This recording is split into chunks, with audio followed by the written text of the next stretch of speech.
Well, let me ask if you have any reflections on how your dam removals in your communities may have equipped the river or the communities to be better able to deal with what they talk about as far as future manifestations of climate change in the state and the area. I think that, in particular, the fact that we have eliminated the dams and allowed the river to be free flowing in the case of high water, the water right now is able to, get to where it needs to go, which is the Wisconsin River, at a much better time frame than it did before.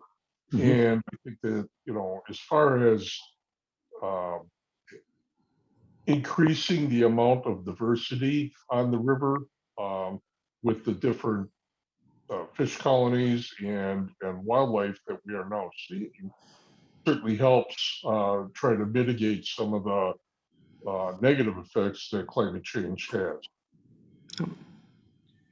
The Ward Dam was in a city of Merrill, which is about 8,000 people. And yeah, I think the idea there was that there were backups routinely in the storm sewer system in that city.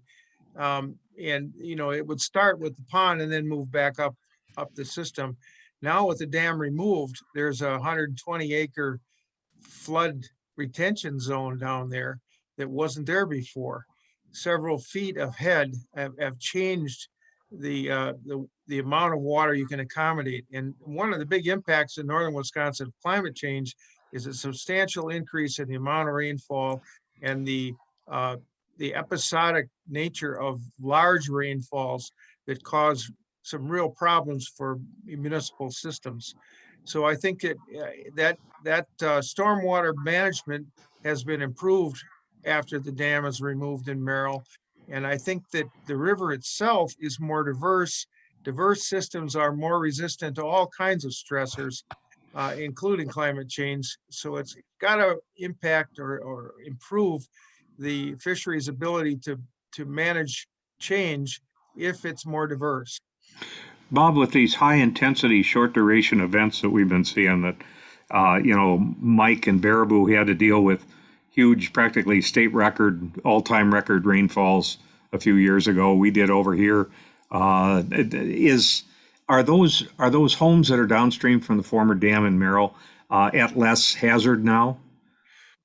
Well, the dam was in such poor repair after 100 years of very little maintenance that dam was ready to go just about any time. As I mentioned earlier, before the dam was removed, they had already paid in the previous year $100,000 in flooding damages because one of the gates got stuck and they couldn't open the gate enough to pass the water. It was that bad. In addition, the dam was not designed for the amount of water that watershed yields now. There is more water, and the episodic nature of the floods are greater than when the dam was designed back in 1905.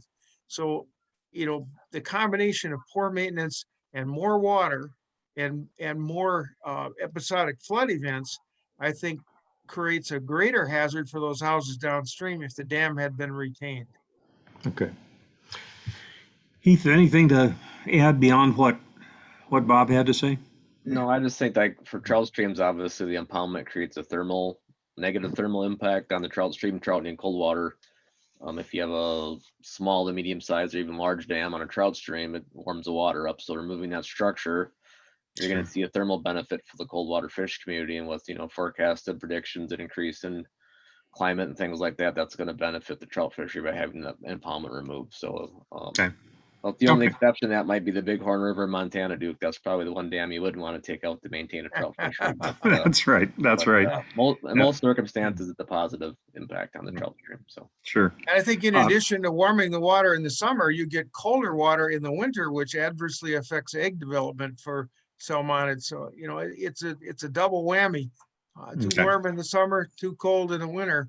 And, it's not good.